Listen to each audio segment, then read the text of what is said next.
و خب ده که خدا نگودن حق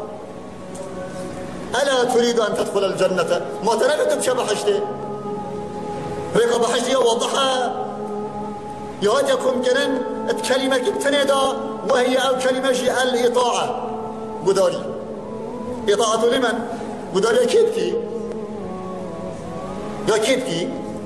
قداري رسول خدا صلى الله عليه وسلم وخبيجي بقدر فيها ومتابعه ابن يبكي بلا هي مخالفه تبت نزیکترین مذوبتا آن دیرترین مروبت بخاری روایت ابی هریره رضی الله عنه خود و پیغمبر خدا امر کرد گفت صلی الله علیه وسلم كل امتی يدخلون الجنه الا من ابى كل کسی که امت من دشت بحشت الا او کسی امت من مجد بحشت نفت قال یا رسول الله من یابا یا پیغمبر خدا کی مجد بحشت نفت قال پیغمبر خدا جواب داد گفت بله من اطاعني دخل الجنه او قدر يوم دشت بحشتي ومن عصاني فقد أبى أو كذب أبني ومبكر إيمانت منينت قلت فريقا منينت ها أفيا بيش مبحشت نبيت كان بعقلك مصنع قل بحشت بتعرض كرن بوئيكي داري نعمت الأبدي وبريد أصداخلنا بمنبت فنبت كونيكا خيري دا وبيس المصيني دا كي دي خسارت بد كي دي سري خو جمينت كي دي راج بزبنيتا هما بلا تنبت إسلام من الكاسنين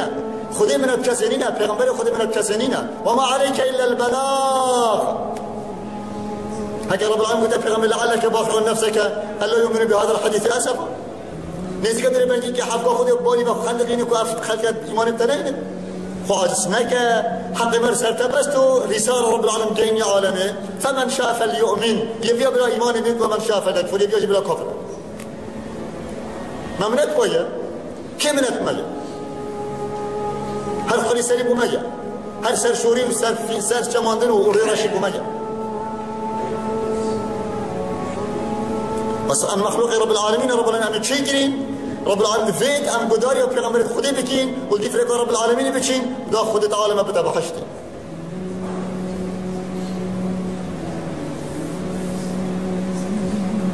بجای حدیث به ای مسلمان سر پیدا بونا سعادت و ابدی بو نفسافو ريكا درس هذا دود الجهة بحشت أبدي الفريق بخب جرى سؤالي بك شوان كذت خدا بواري بهبت سؤالي بك شكذت بنياسي ملتزم بسنة أو پیغمبر خدا خب ده باش بدعاء